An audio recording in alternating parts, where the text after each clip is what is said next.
오늘 은혜 받으실 하나님의 말씀은 신명기 34장 9절로 12절까지 말씀입니다.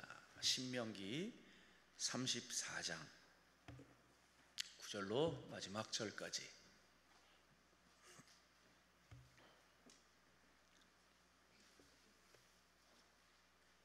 신명기 34장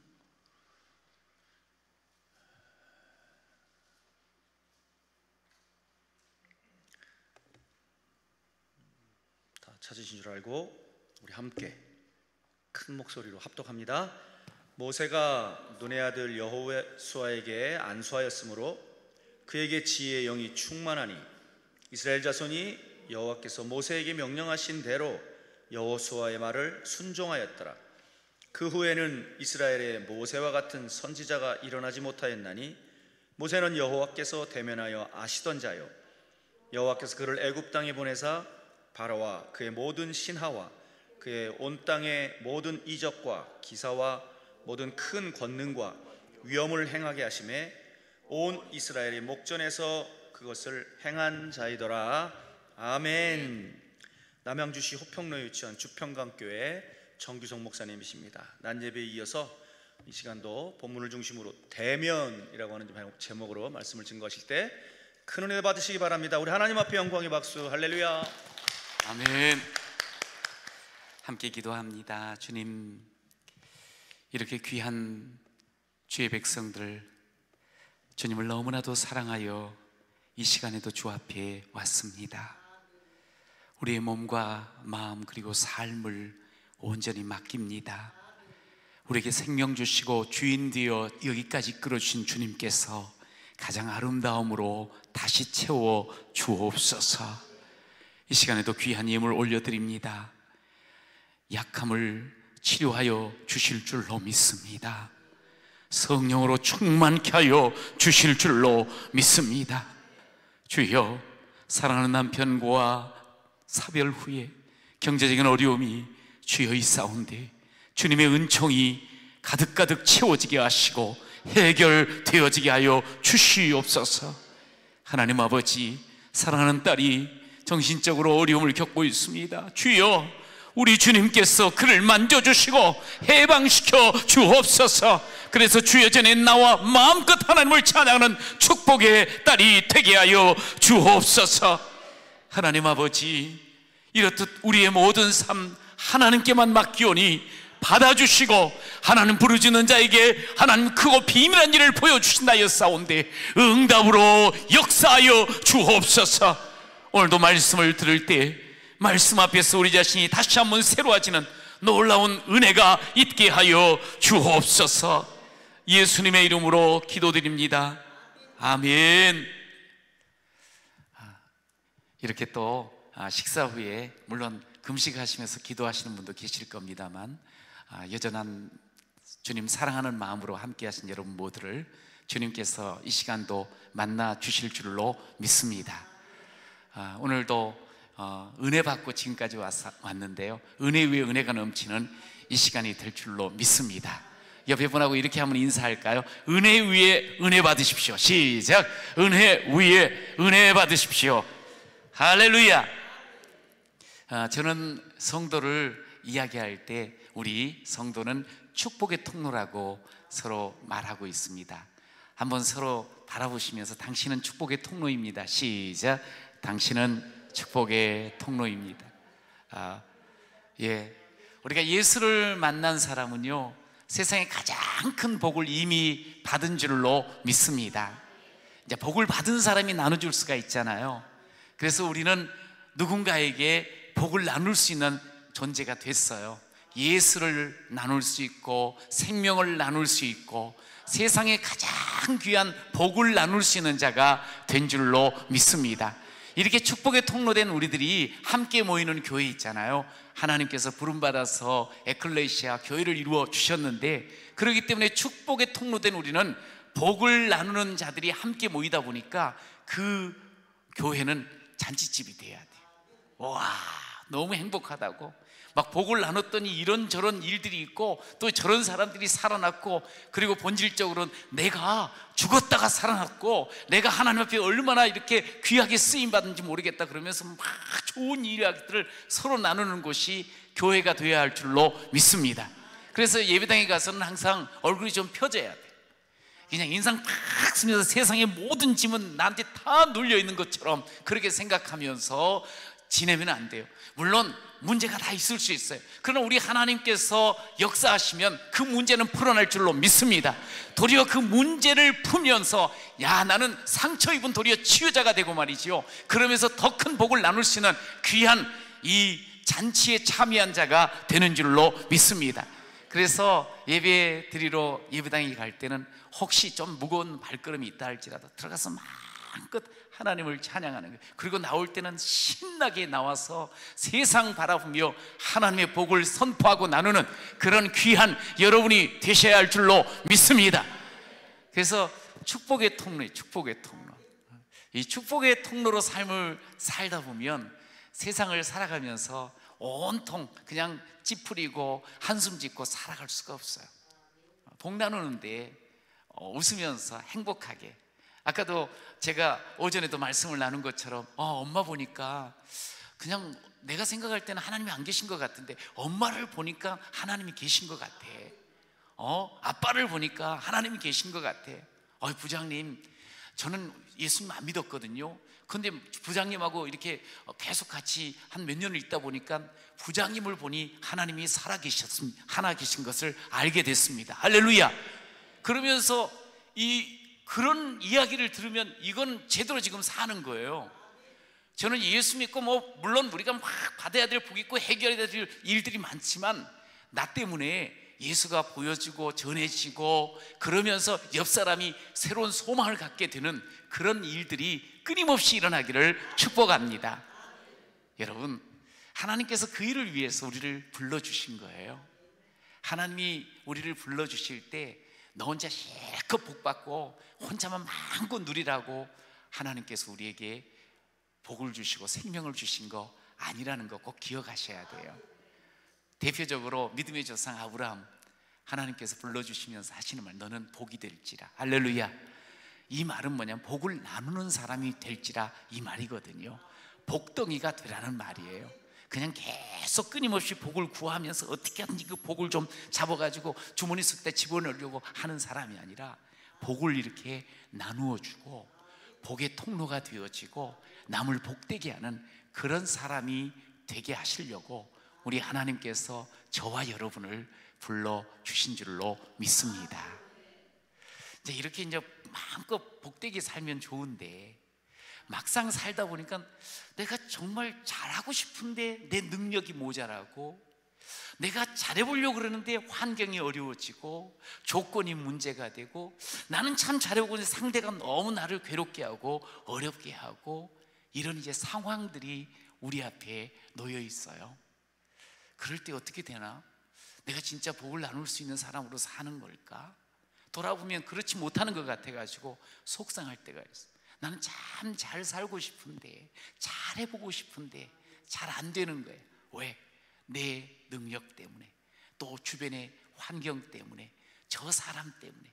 그럼 자칫 잘못하면 맨 자기 자신을 자책하게 되고 포기하게 되고 상대에 대해서 막 손가락질하게 되고 또 세상 더럽고 뭐 이런 세상이 있냐고 그러면서 불평하며 살 수가 있어요.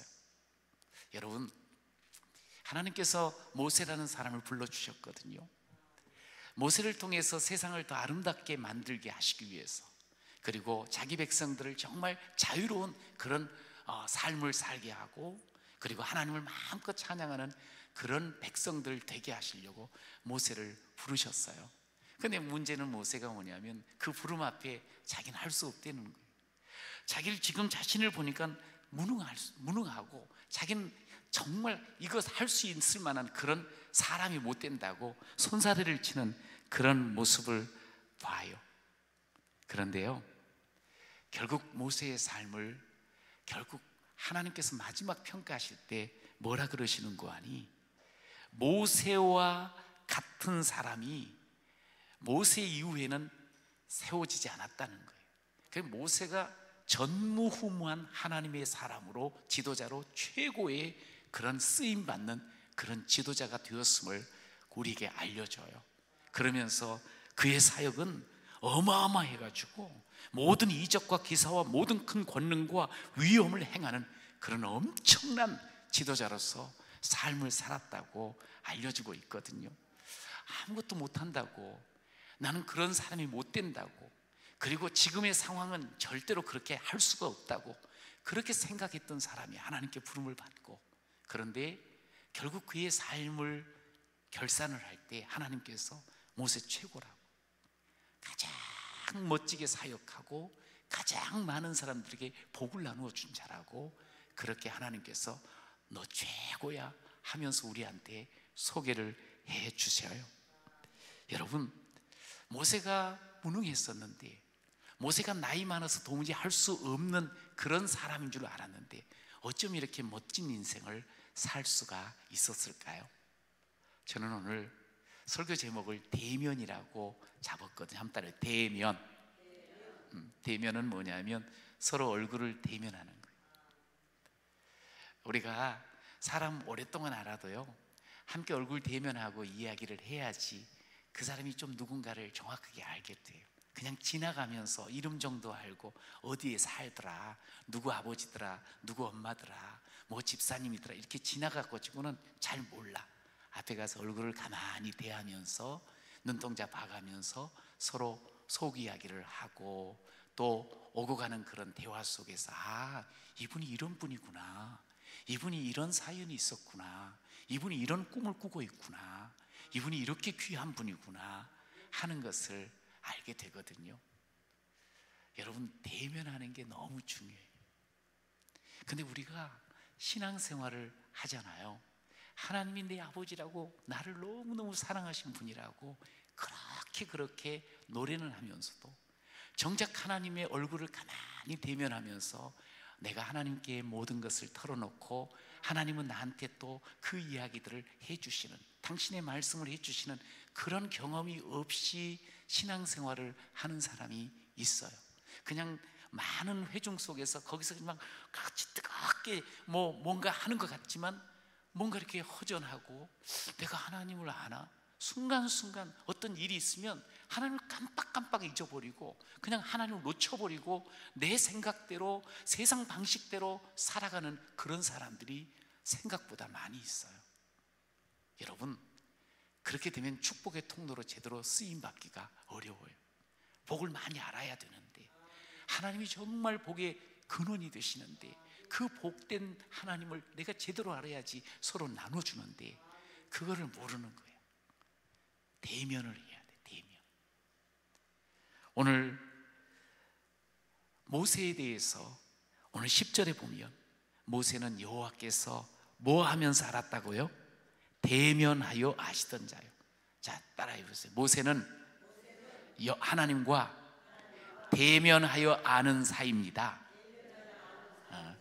대면하면서 알았던 사이요, 함께 그렇게 동행했던 그런 분이라고.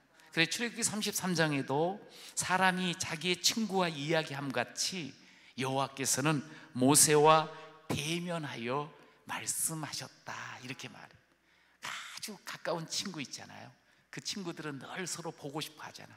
보고 이야기하고 또 다음날 만나서 또 만나서 이야기하고 보고, 그러다 보니 속을 속속들이 알아. 그런 것처럼 모세는 하나님과 친구처럼 대면하여 말씀했던 그런 사이라고 이야기를 하고 있어요. 저는 제가 예수를 믿은 지 지금 45년째 됐거든요. 이렇게 가만히 돌아보면 그냥 병들어서 죽어가던 사람이 어떻게 이렇게 여러분들 앞에서 말씀을 전할 수 있을까 생각하면 이건 기적이라는 생각이 들어요. 함께 이 복음을 전하고 사람을 살리는 이 일을 같이 감당할 수 있다는 게, 교회에서 이렇게 섬기다 보면 정말 어렵고 힘든 상황 속에서 이렇게 교회를 나오시는 분들이 있어요. 처음에 보면 얼굴이 완전히 시커매면서 조금도 생기가 없어 보이는, 어떻게 저렇게 사실까, 그냥 겉으로 봐도 힘들어 보이는 그런 분들을 만나게 돼요. 그런데요, 신기하고 놀라운 것은 같이 이렇게 계속 말씀을 나누고 예배에 참여하고 그러면서 이렇게 얼굴이 점차적으로 펴지는 모습이 보여요. 처음에 이렇게 봤을 때는 멋져 보이지 않았는데 그렇게 얼굴을 피우고 함께 이렇게 대면하면서 하나님의 은혜를 서로 나누다 보면, 야, 이분이 이렇게 멋진 사람이었구나, 뒤늦게 깨닫게 되더라고요. 제가 그런 일을 할 수 있다는 게, 이게 저도 사실은 예수를 만나고 나서 너무 흥분해가지고 그냥 뭐 붕붕 떠다니듯 그렇게 지냈거든요. 모르는 그런 기도도 몰랐었는데 그냥 여러분들처럼 막 주야 주여 저 기도하는 그 모습 보면서 같이 따라서 막 기도하고 그렇게 지냈어요. 그러면서 내 자신이 어떨 때는 너무 하나님의 손에 붙잡혀서 너무 좋은 것 같은데, 또 막상 현실에 부딪히다 보면은 자꾸만 꼬꾸라지고 그냥 쭈그러드는 그런 면들도 수없이 많이 느끼면서 갈등을 해왔어요. 그런데 이렇게 45년이 지나면서 가만히 보니까 우리 성도들 근 4,000명이 넘는 어린아이들까지 이렇게 함께 예배 공동체를 이루면서 하나님 나라를 이루어가는 그것을 생각할 때 이건 기적이다는 생각이 들어요. 근데 이게 어떤 일일까? 제가 그렇다고 잘난 것도 없고 뭐 많이 배운 것도 아닌 것 같고 특별한 능력이 있는 것 같지도 않는데 어떻게 이런 일들을 할 수 있을까? 물론 늘 표현할 때 은혜라고 표현을 해요. 근데 이 은혜를 언제 경험하는 줄 아세요? 하나님을 대면하면, 하나님 앞에 서면 내 자신이 그렇게 작은 것 같았는데 하나님께서 너 괜찮아, 내가 붙잡고 있어. 어떨 때는 좀 천방지축 되는 것 같은데 아니야, 넌 나랑 함께 하니까 그런 거지. 하나님 앞에 서서 자꾸만 내 자신을 보게 되고, 아, 내가 그렇지, 이 은혜로 사는 거지. 하나님의 얼굴빛이 내게 비춰져서 내가 환하는 거지. 하나님이 주시는 힘이 있어서 내가 행하는 거지. 하나님이 주시는 지혜가 하나님 내게 주어지셔서 내가 이렇게 살아가는 거지. 이게 자꾸만 느껴지는 거예요. 그냥 혼자만 산다고 생각해 보세요. 매일처럼 일어나서 그냥 바쁘게 몸치장하고 밥 먹고 나가서 정신없이 일하고 돌아와서 또 잠자고 또 일어나. 여러분, 그러면요, 우리는 그저 어떻게 하면 웅크려질까 그것밖에 생각이 안 되지, 나눌까, 어떻게 축복의 통로가 될까, 이거는 놓쳐버리기가 쉽거든요. 중요한 건 하나님을 대면할 때 하나님께서 우리 자신을 자꾸만 축복의 통로라는 사실을 정확하게 알려주시는 줄로 믿습니다. 여러분, 사도 바울도요 그런 이야기 했잖아요. 자기가 지금 사는 건 자기가 사는 게 아니라고, 나와 함께 사시는 그리스도 예수로 말미암아 나는 삽니다. 할렐루야. 나는 죽었어요. 나는 이미 십자가에 못 박혀 죽었어요. 내가 오늘 사는 것, 내가 지금 사는 것, 주님과 함께 하기에 살고 있습니다. 할렐루야. 이 말은 뭐냐면요, 매일처럼 주님과 대면하며 살고 있다는 그런 고백인 거예요. 여러분, 그러니 세상에 그 어떤 일이 있어도 두렵지가 않는 거예요. 어떤 문제가 닥쳐도 아이고 끝났구나, 그렇게 넘어지지 않는 거예요. 왜? 하나님과 대면하며 하나님이 주시는 힘이 있고 하나님이 주시는 지혜가 있고 하나님이 이미 우리에게 주신 복이 있는데 나는 죽어도 좋아, 이렇게 돼버리는 거예요. 여러분, 그러면서 서로를 대하며 살아갈 때 우리 입술에서, 우리의 얼굴에서, 우리의 그 모든 삶에서 뭐가 전해지겠어요? 하나님이 보여지는 거죠. 여러분, 부부가 보니까 뭐 20년 30년 살다 보면, 요즘도 저도 그런 이야기 많이 가만히 따져보면 그렇게 꼭 닮은 것 같지 않는데 꼭 제 아내랑 어디 같이 가면 꼭 닮았다는 거예요. 그래서 이상하다, 정말 닮았냐고. 그러면서 이렇게 가만히 거울을 같이 보잖아요. 근데 닮은 구석이 꽤나 많아요. 그런데 더 닮은 거 뭐냐면, 이 친구 만나가지고 이제 아내가 먼저 갔어요. 그 다음에 다음 친구 내가 가서 만나잖아요. 그러면 비슷한 말을 하더라고요. 얘들이 깜짝 놀래. 뭐 사모님도 방금 전에 이런 이야기 했는데. 그러니까 둘이 같이 지내다 보면 닮는 거예요. 얼굴 표정도 점점 닮아가고 한 사람이 인상 팍 쓰며 혹시 살았더라도 환하게 웃는 바로 상대편이 있으면 자연스럽게 얼굴이 펴지게 돼 있거든요. 늘 불평하고 불만 이렇게 터뜨리던 사람이 늘 그래도 긍정적으로 이야기하고 축복을 서로 나누다 보면 자연스럽게 거기에 물 들어가거든요. 그러면 부부가 닮는 게 이게 정상인 거예요. 한 40년 살았는데도 전혀 안 닮았다 그러는 것보다 한 20년 30년 살면서 많이 닮았다고 그러면 얼마나 이게 좋은 거냐고. 이게 성경적인 거예요. 그런데 부부도 그렇고 부모 자식도 마찬가지예요. 함께 살다 보니까 닮은 거예요. 여러분, 그런데 자꾸만 하나님과 대면하면 하나님의 얼굴을 대하듯이 그렇게 하나님의 마음을 대하고 하나님의 말씀을 대하고 하나님의 은혜를 대하게 되면 당연히 닮아지는 줄로 믿습니다. 이게 우리의 삶이 돼야 되는 거예요. 여러분, 오늘 모세는요 안 된대요.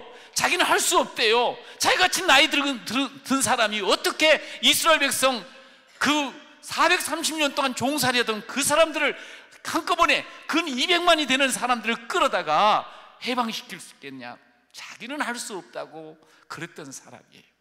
그런데 오늘 그의 인생의 끝자락에서는 하나님께서 너 최고 잘했다는 거예요. 가장 멋지게 백성들을 이끌어냈고, 그리고 그 백성들로 하여금 하나님 앞에 하나님 백성 되게 했다고 지켜줬어요. 이게 뭐냐? 다른 거 없어요.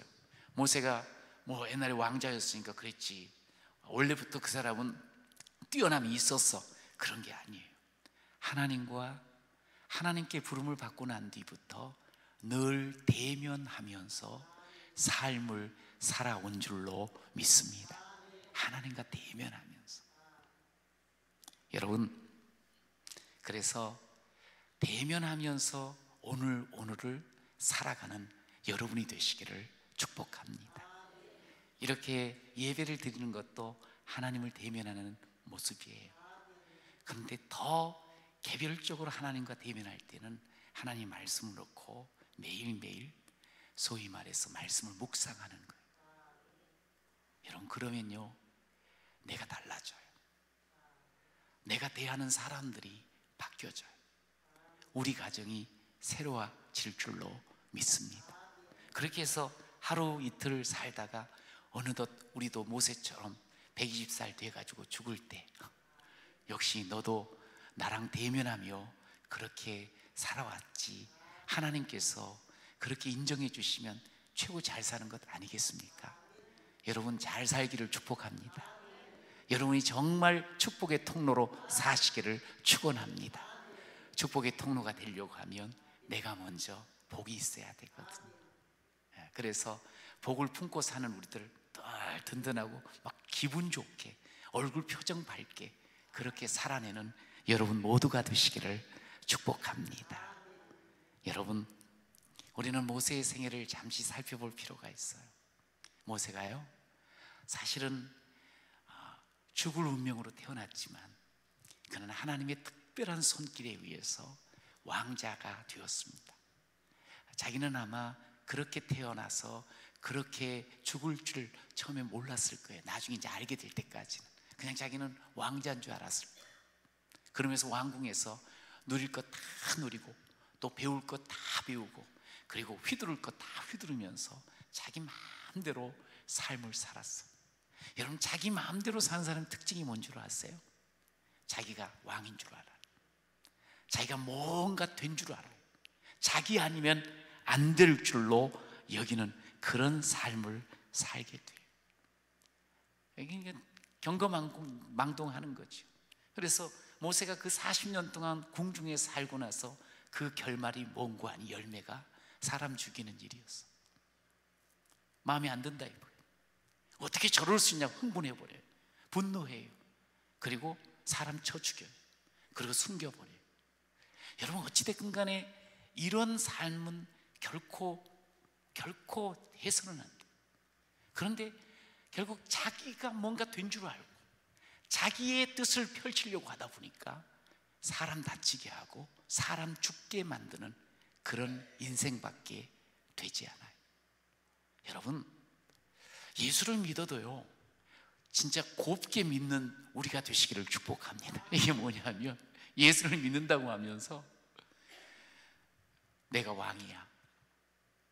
가정에서도 그러고 어떻게 만나서 함께 지낼 때 보면 자기 고집 부리는 사람이 있어요. 이게 자기가 최고 옳다고 생각하니까 그럴 거예요. 자기가 최고 잘났다고 생각하니까 그럴 거예요.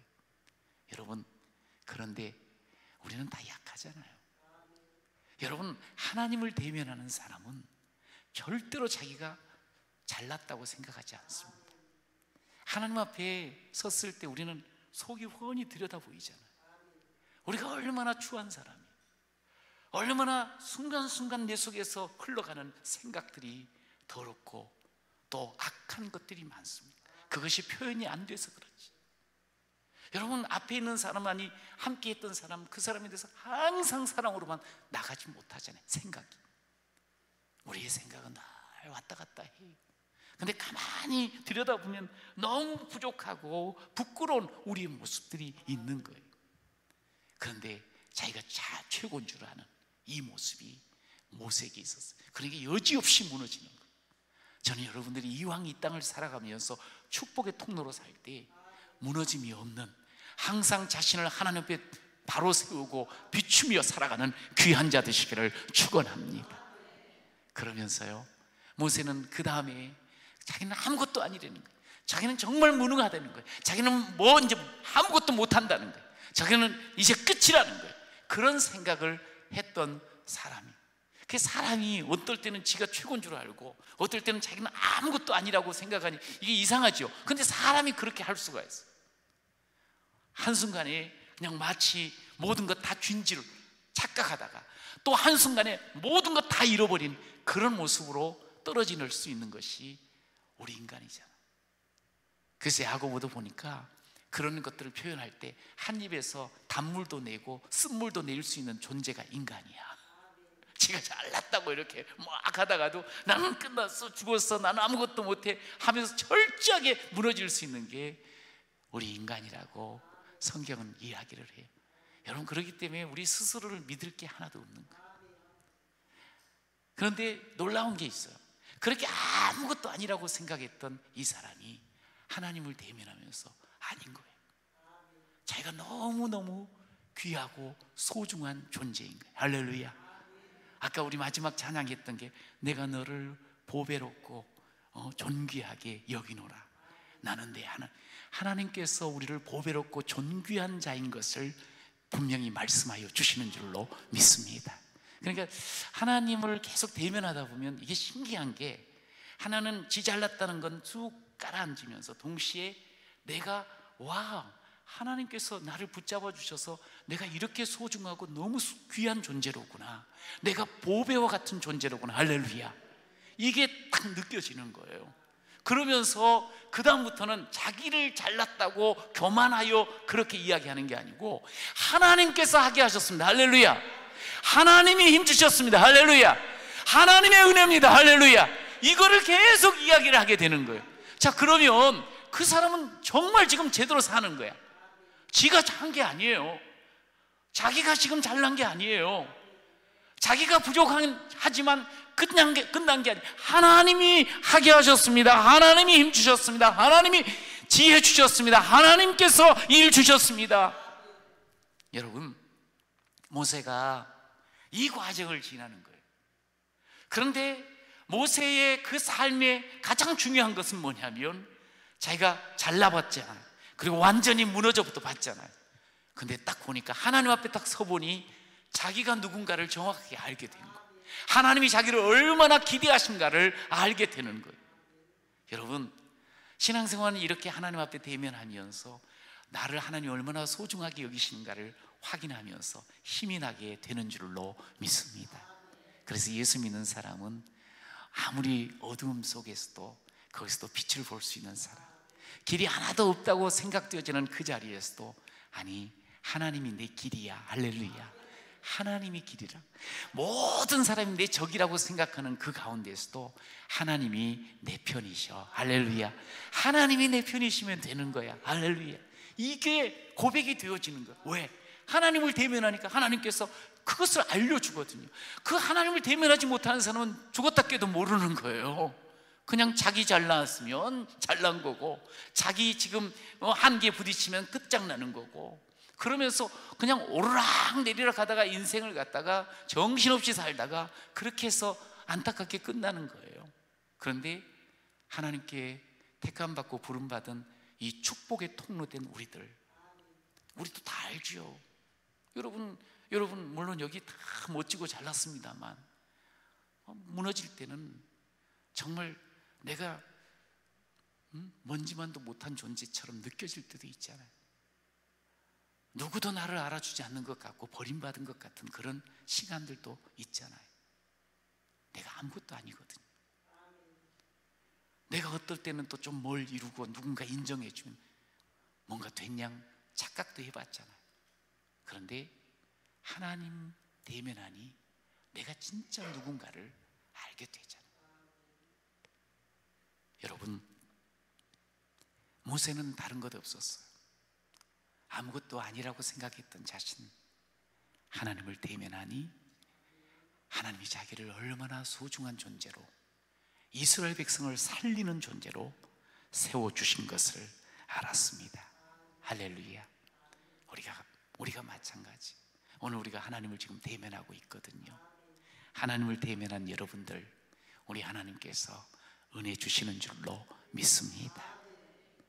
여러분, 하나님과 대면하는 동안 우리는 사명을 감당할 수 있고 어떠한 일도 반드시 헤쳐나갈 수 있는 능력자가 되는 줄로 믿습니다.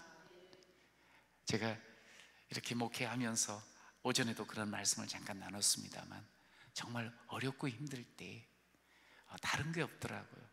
물론 사람 찾아가서 좀 도와달라고 그럴 수도 있겠지요. 그런데 그거는 근본적인 해결이 안 돼요. 그냥 한 번 정도는 혹시 잠깐 숨을 쉬어갈 수 있어도, 여러분 계속 마음 불안하고 내일이 어떻게 될까, 이번 주간이 어떻게 될까, 다음 달이 어떻게 될까, 그거 머릿속에 계속 끌어안고 있잖아요. 잠을 못 자요. 사는 게 아니에요. 누군가가 뭘 조금 가서 돈을 좀 도와준다고 해서 쉽게 풀리는 게 아니에요.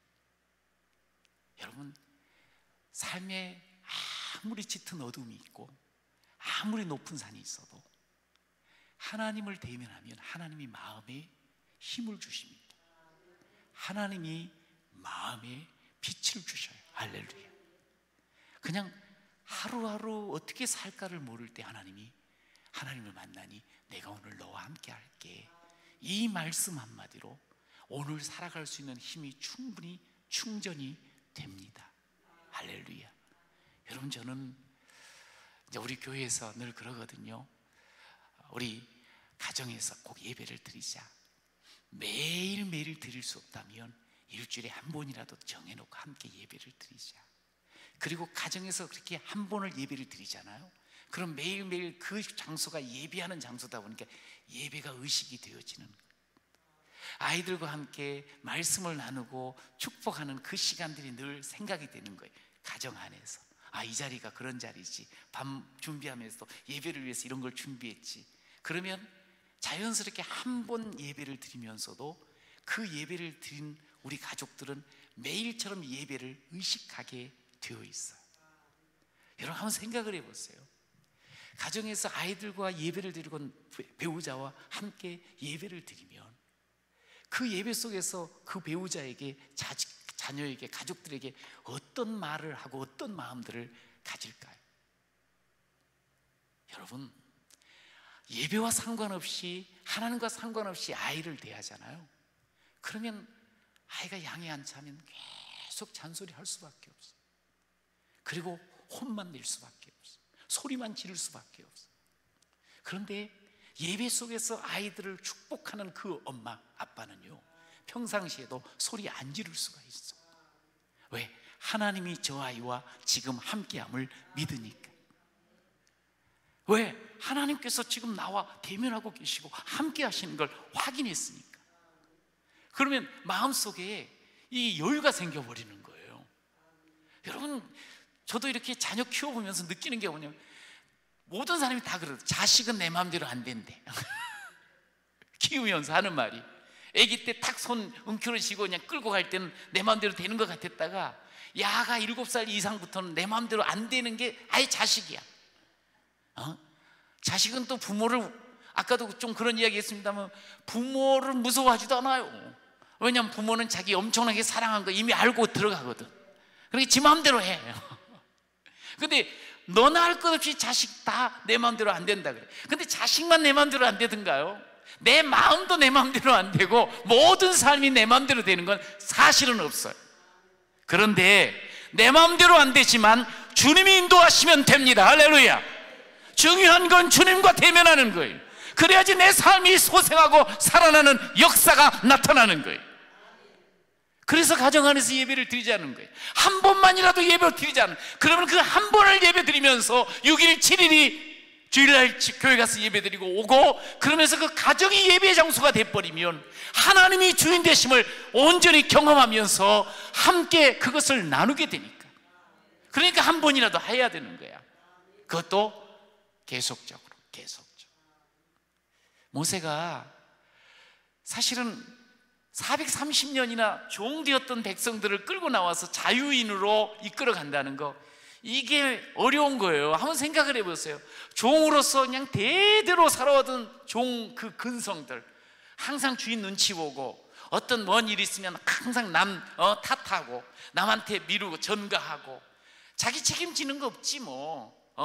그저 밥이나 잘 먹으면 되는 거야. 그래서 항상 먹는 것만 찾아대고 그러면서 살아왔던 대대의 백성들이에요. 그런 사람들을 이제 자유롭게 우리 한번 살아보자고 끌고 나왔어요.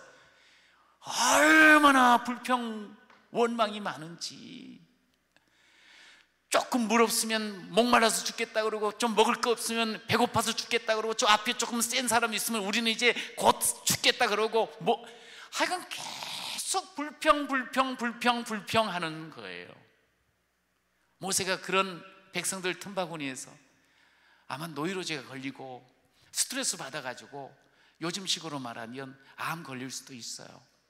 근데 40년 동안 모세가 그러질 않아요. 심지어 모세의 가장 옆에서 속 알아주고 도와줬던 형, 누나가 있었어. 항상 어려울 때 서로 이야기하고 기도했던 사람이. 근데 심지어 이 두 사람이 모세에게 반역을 하는 거예요. 반발을 하는 거예요. 그 배신감이 얼마나 치를 떨었을까요? 얼마나 힘들었을까? 그런데 성경은 민수기 12장에서 그 상황을 놓고 이렇게 이야기를 해요. 모세는 지면의 어떤 사람보다 온유함이 승하더라. 온유했다는 거예요. 최고로 온유했다는 거예요. 거기서 그 말을 하나님께서 전해주시거든요. 여기서는 그러니까 소위 우리가 남들하고는 싸우더라도 그냥 대충 하고 지나가지만, 형제들 그렇게 서로 가까운데 그렇게 나를 알면서 어떻게 저렇게 그럴 수 있나, 막 분노하면서 더 크게 싸울 수가 있거든요. 그런데 그 상황에 온유함이 세상의 그 어떤 사람보다 뛰어났다, 그렇게 말씀을 하고 있어요. 여러분, 이 온유하다는 이 말은 조금 1차적으로 이런 데 사용했거든요. 소위 야생마들 있잖아요. 막 지 맘대로 날뛰는 것, 그 야생마를 길들이는 것, 이게 온유하다. 들소들을 길들여서 이제 밭을 갈게 하는 게 요게 온유하다는 거예요. 길들이는 것. 여러분, 모세의 성질을 여러분 아십니까? 한 가닥 했습니다. 40년 동안 살아오면서 욱 해가지고 사람 쳐주겠다니까요. 한 번 하면 해버리는 사람이에요.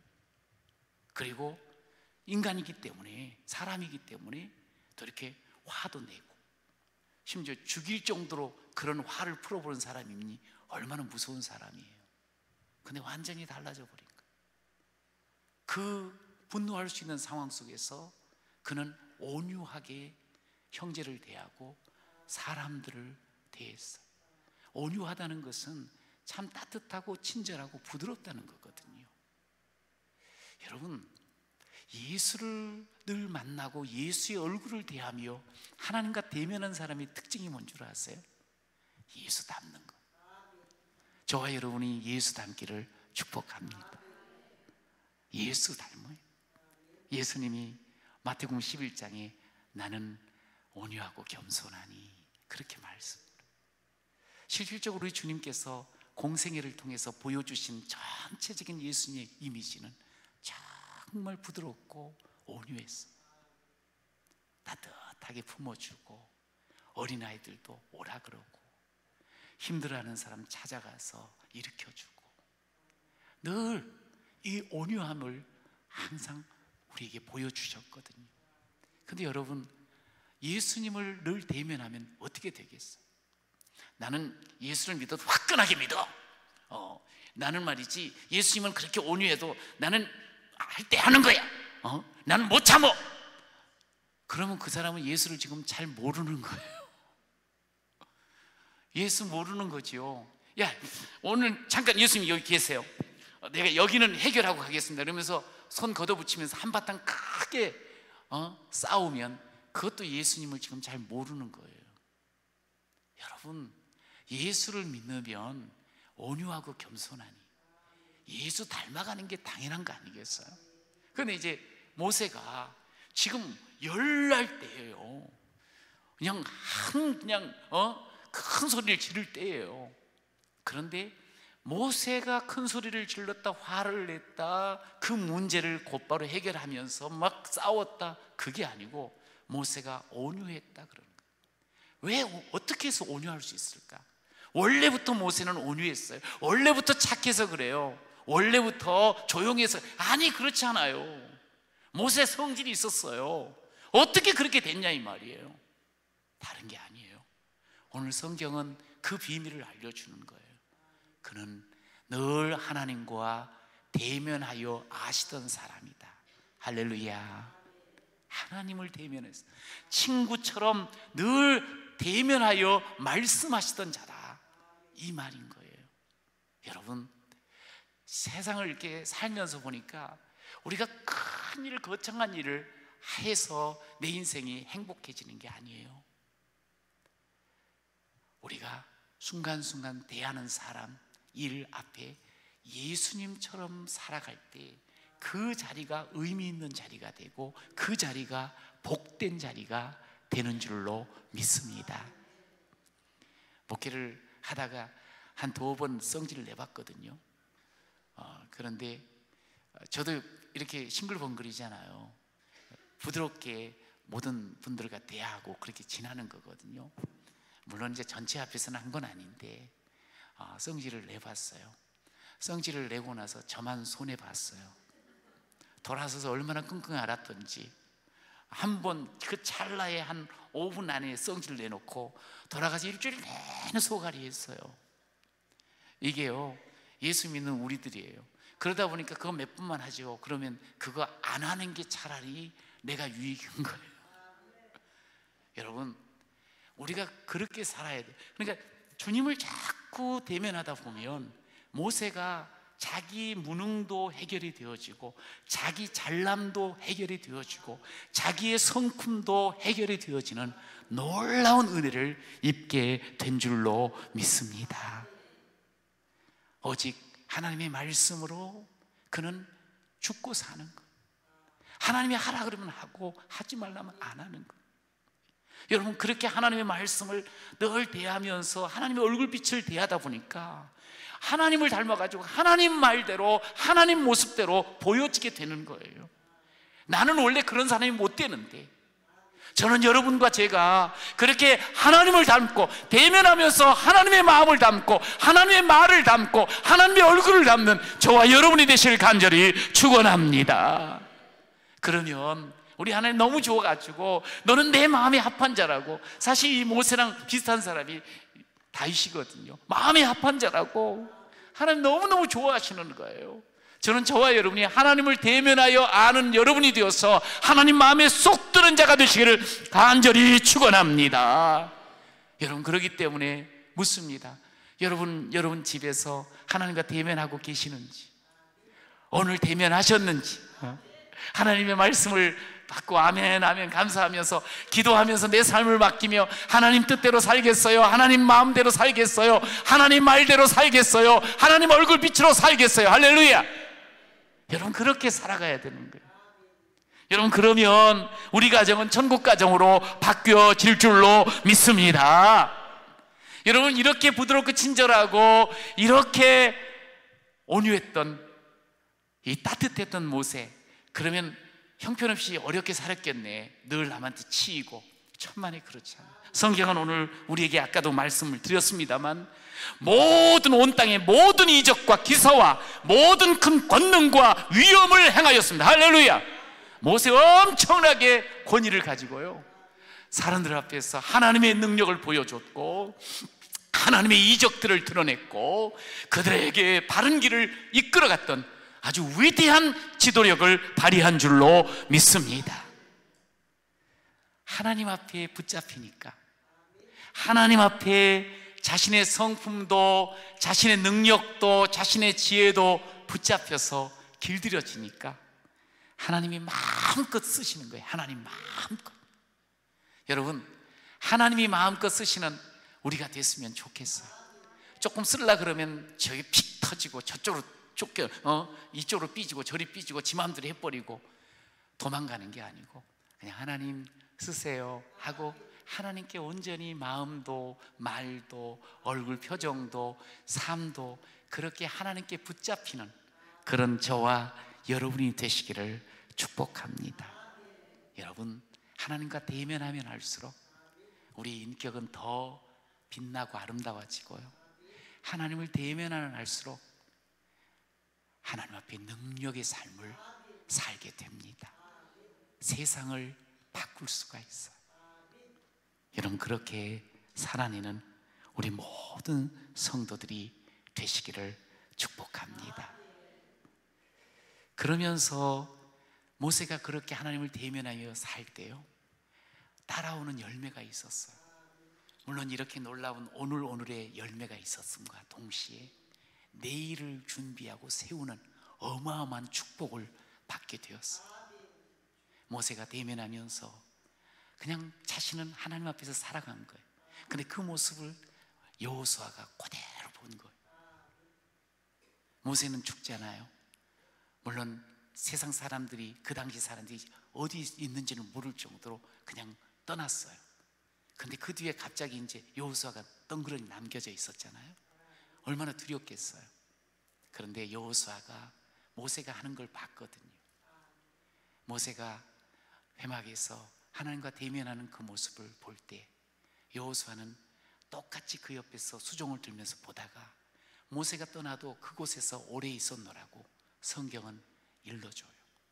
아, 모세가 위대하고 너무 뛰어난 거 분명하지만 하나님이 함께 하시는구나, 이거를 알게 된 거예요. 왜? 모세가 그걸 보여줬으니까. 그 가까이 수종 들었던 여호수아가 그 다음에 이제 이스라엘의 지도자가 되잖아요. 여러분, 우리가 이 34장을 딱 다음 넘어가면 여호수아 1장이잖아요. 여호수아 1장에 여호수아가 이제 지도자가 되고 어쩔 줄 몰라요. 사실은 그건 당연한 것 같아요. 이 백성들을, 나는 모세도 아닌데, 나는 엄청난 기적을 행하는 사람도 아닌데, 나는 능력자도 아닌데, 그렇게 얼마나 두려웠겠어요. 그런데 그가 하는 것이 있었어요. 그 두려움 속에서 하나님 앞에 서요. 하나님을 대면해요. 영락없이 모세를 꼭 닮은 거예요. 여러분, 우리가 축복의 통로잖아요. 우리 옆에 있는 사람들을 살리고 복 주면서 세우는 사람이거든요. 그런데 가장 1차적으로 복 나눌 수 있는 자가 가족들이에요. 가족들은 우리를 다 보고 있어. 여러분, 하나님을 대면하며 살아가는 모습을 보여주는 엄마가 되시고 아빠가 되시기를 축복합니다. 이게 중요한 거예요. 이번에 그 어버이날 때 저희 아버님이 지금 요양원에 계세요. 한 5년 전에 치매가 오셔가지고 요양원에 가셨는데, 또 그때 가끔씩 이렇게 모시고 나와서 식사를 하거든요. 그런데 우리 아버님이 오셔가지고 그날은 기분이 되게 좋더라고요. 내 엄마가 있으니까 막 되게 좋아하고, 어머니는 저랑 이제 우리 부모님하고 오래 살다가 아버님 이제 요양원으로 가셨는데 어머님은 지금도 같이 계시거든요. 근데 너무 좋다는 거예요. 그래서 제가 그런 이야기 했어요. 아버지 밑에 5 형제가 있었는데 결혼하고 손주가 9이 태어나고 증손주 5가지 해서 총 지금 30명이에요. 그랬더니 그래? 30명이라고 너무 좋아하는 거예요. 그래? 아유, 감사합니다. 감사합니다. 우리 아버지는 이제 83살에 예수님을 영접하고 나서 지금 94인데 자주 우세요. 예수님 만나고 난 뒤에. 그리고 나서 막 감사합니다. 감사합니다. 막 눈물을 짓는 거예요. 그런데 가만히 그렇게 이야기를 하다 보니까 진짜로 참 두 분이 정말 어렵게 살아오신 분들인데, 예수 만난 지 우리 어머니가 46년 되셨는데 어머니 그리고 아버지는 11년 된 그 날을 위해서 우리가 많이 기도했거든요. 그런데 어느덧 한 그 30명이라는 큰 가족을 이루었더라고요. 30명. 그러면서 그 가족들이 저 목사고 큰형 목사고 둘째 형 장로고 뭐 이렇게 다 30명이 다 예수 울타리 속에 있는 거예요. 참 그게 너무 놀랍더라고요. 그런데 사실은 이렇게 된 가장 큰 이유는 물론 하나님이 은혜를 주셨지만 저희 엄마 때문이거든요. 우리 아버지 83살 예수 믿기까지 얼마나 안 좋은 말 많이 들었는지 몰라요. 힘드셨어요. 그리고 가난 속에서 자식들을 이렇게 키워내고 결혼시키고 많이 어려웠어요. 사실 우리 어머니도 몸이 많이 안 좋으셨거든요. 근데 예수님을 46년 전에 만난 거예요. 저보다 한 1년 전에. 그리고 어머니께서 하신 일은 다른 거죠. 지금도 이제 우리 교회 성도들이 아는 분들은, 모르는 분들도 많아요. 우리 어머니인 줄. 조용해요. 그냥 기도만 하세요. 말을 안 하세요. 그래서 심지어 어떤 분은 벙어리인 줄 알았대요. 그냥 씩 웃고 그러세요. 그런데 우리 어머니께서 예수를 만나고 지금까지 한 일이 있어요. 늘 하나님 앞에 서는 거예요. 제가 어머니와 함께 지금 한 27년 살고 있는데, 결혼을 하고 항상 똑같아요. 물론 엄마도 사람이니까 아버지랑 이렇게 서로 안 좋을 때는 소리도 낼 때도 있긴 하지만 항상 하시는 이야기 있어요. 내가 은혜가 떨어지니까 아버지한테 화를 냈다고, 싸움을 했다고. 항상 이제 아버지는 모르니까, 신앙생활이 뭔지 모르고 하나님을 모르니까 늘 만만한 엄마한테 뭐라고 막 말해요. 힘들게 하셨어. 그런데 어머니께서 가정을 지켜주시고 신앙의 본을 보이는 건 다른 게 아니었어요. 새벽마다 일어나서, 저 고등학교 다닐 때부터 일어나서 항상 하나님 앞에 나갔어. 뭐 그분이 특별하게 교회에서 큰일 한 건 아니에요. 그런데 늘 하나님의 은혜를 노래하고 살으면서 지금까지 제가 가장 존경하는 신앙인입니다. 왜냐하면 늘 봐왔으니까. 24시간 봐왔어요. 저도 그렇게 살아보려고 애를 쓰고 있어요. 그런데 그런 모습들이 크게 말을 가르치고 또 이렇게 저렇게 하라고 하진 않지만, 그냥 하나님 안에서 복을 누리며 살아가는 그 어머니의 모습을, 또 그 복을 나누며 살아가는 그 어머니의 모습이 자연스럽게 이렇게 스며들더라고요. 여러분, 우리가 축복의 통로인데 가장 먼저 그 축복을 경험할 수 있는 존재는 내 옆에 가족들이. 물론 시간이 갈 수 있어요. 아까 말씀드린 것처럼 46년 예수 믿었는데 아버지는 이제 11년째 예수 믿었으니까 30몇 년 동안 기도를 그렇게 함께 했는데도 어렵더라고요. 그래도 포기하지 않는 거예요. 하나님 앞에 매일매일 대면하는 그 모습. 그 대면하는 모습이 뭐 공부를 많이 하고 많은 것을 줘서 내가 감동을 받는 게 아니고 그것 자체가 저에게 어마어마한 영향을 주었고 감동을 끼쳤어요. 그러면서 지금 이렇게 지낼 수가 있는 것. 하나님을 대면하는 것은 이것 능력입니다. 하나님을 대면하며 살아가는 그 신앙의 모습은 어마어마한 재산입니다. 여러분, 돈 좀 줘서 자식들한테 편하게 해주려고 그러잖아요. 그 돈이 있는 그 순간부터, 발견되는 순간부터 서로 눈을 부라리면서 싸우게 됩니다. 돈 주려고 생각하지 마세요. 그냥 하나님 앞에서 정말 믿음으로 살아내고 대면한 자답게 하나님 앞에 온유함으로 살아내고 대면하여 받은 은혜 나누는 자처럼 그렇게 살아내고 그렇게 사세요. 그러면 가정이 완전히 달라질 줄로 믿습니다. 여러분, 하나님은 우리가 당대로만 예수 잘 믿고 복 누리며 끝나기를 원하지 않습니다. 너는 축복의 통로야. 3, 4대 아니 1000대까지 내가 너에게 복을 줄게. 저는 신명기를 보면서 우리가 하나님 앞에 제대로 대면하며 그 말씀으로 씨름하고 살잖아요.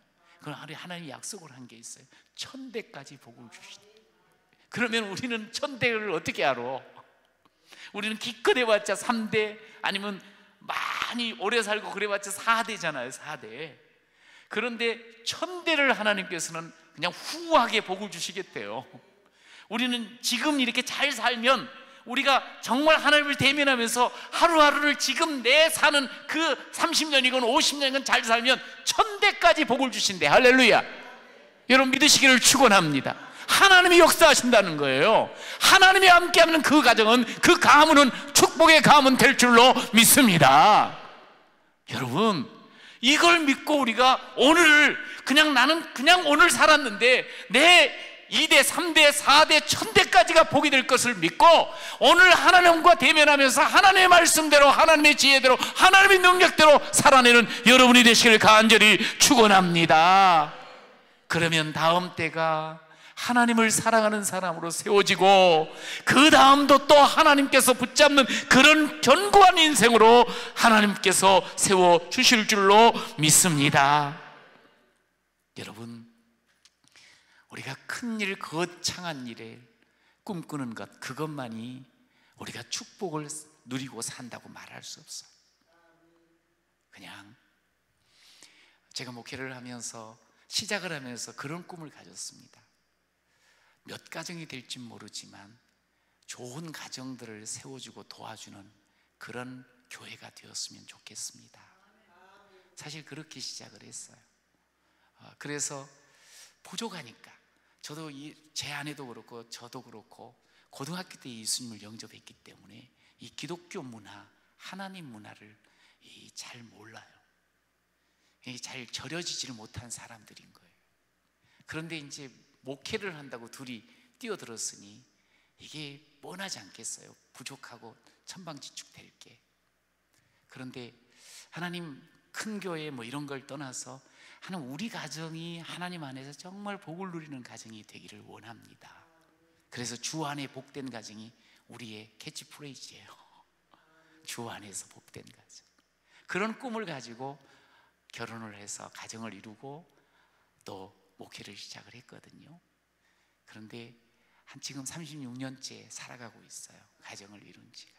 근데 참 사람이 참 꿈이 중요하다는 게 느껴지는 게 그냥 뭐 되는 대로 살지, 뭐 잘 되면 또 행복하고 뭐 하나님이 알아서 해주시겠어, 이게 아니고 꿈을 꾸면서 서로 살아갈 때 어느덧 이렇게 좋은 결실이 느껴지는 그런 모습이 있고, 성도들도 이렇게 가만히 볼 때 가정에서 부부가 물론 얼마나 요즘 힘듭니까? 가정이 깨지는 가정들도 많고 어려움을 겪는 가정들도 많고, 그렇지만 최선을 다해서 우리가 가정 천국, 가정을 교회처럼 함께 세워나가고 함께 가정에서 예배하는 그런 가정의 교회와 같은 그런 가정이 되었으면 좋겠습니다. 그걸 끊임없이 함께 이야기하며 지금은 조금 더 집중해서 함께 하고 있어요. 물론 쉽지는 않아요. 그러나 오늘 이 시대에 정말 필요한 게 뭐냐면 하나님이 나를 축복의 통로 삼아 주셨는데 이 축복이 가까운 가족에게부터 먼저 확실하게 흘러가기를 축원합니다. 그래서 또 우리 가족들이 축복의 통로가 되어지면 우리 지역을 바꾸게 될 것이고 이웃을 살리게 될 것이고 교회를 이 어려운 때에 부흥의 길로 이끌어 갈 줄로 믿습니다. 큰 게 아닙니다. 어렵지 않습니다. 하나님 앞에 대면하는 자가 되면 되는 거예요. 혼자도 절절매던 모세가 하나님을 대면하면서 200만의 그 민족을 이끄는 위대한 지도자가 된 것을 우리는 보지 않았습니까?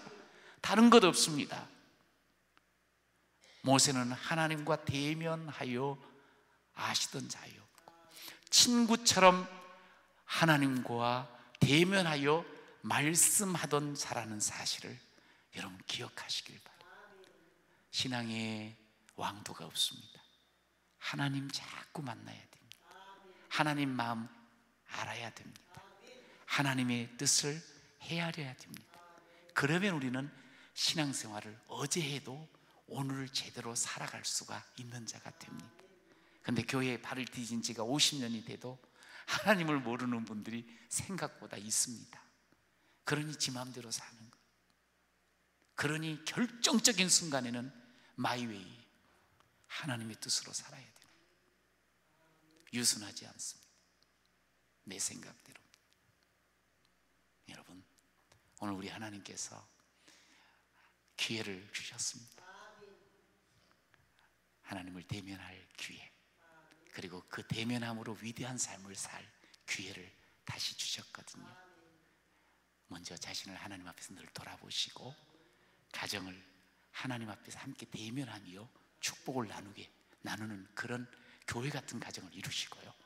그러면서 삶에 하나님과 동행하는 그런 위대한 주인공들이 되시기를 간절히 축복합니다. 할렐루야. 우리 찬양을 하나 할까요? 425장 같이 한번 부르도록 하겠습니다. 주님의 뜻을 이루세요.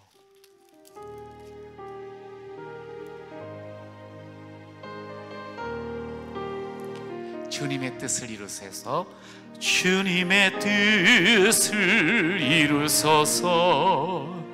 고요한 중에 기다린 진흙과 같은 진흙과 날 빚으사 주님의 형상 만드소. 주님의 형상 주님의 뜻을 이루소서. 주님의 뜻을 주님 발 앞에 엎드리니 주님 발 앞에 엎드린 나의 맘속을 살피시사 눈보다 희게 하옵소서. 주님의 뜻을 이루소서. 주님의 뜻을 병들어 몸이 피곤할 때 병들어 몸이 권능의 손을 내게 펴사 권능의 손을 내게 펴사 강건케 하여 주옵소서. 주님의 뜻을 이루소서.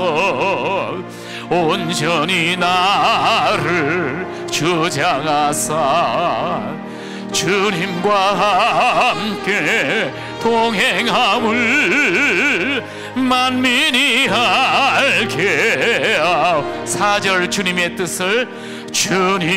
뜻을 이루소서. 온전히 나를 주장하사 주님과 함께 동행함을 만민이 알게 하옵소서. 아멘. 삶의 진정한 능력은 주님을 대면하는 곳에서 나옵니다. 내가 부족합니까? 내가 정말 약합니까? 무지합니까? 아니, 죄악 속에서 아직도 헤맵니까? 주님을 대면하면 주님께서 우리를 풀어주십니다. 우리가 나도 모르게 으쓱대고 교만해질 때가 있습니다. 주님 앞에 서면 자연스럽게 돌이킬 수가 있습니다. 주여, 날마다 날마다 주님을 대면하며 살아가는 주의 종 되게 하여 주옵소서. 주님, 그래서 주님의 지혜와 주의 능력으로 하나님 살아내게 하여 주옵소서. 하나님, 주님께 대면함으로 말미암아 우리의 영육이 새로워지게 하시고 온전케 하여 주옵소서.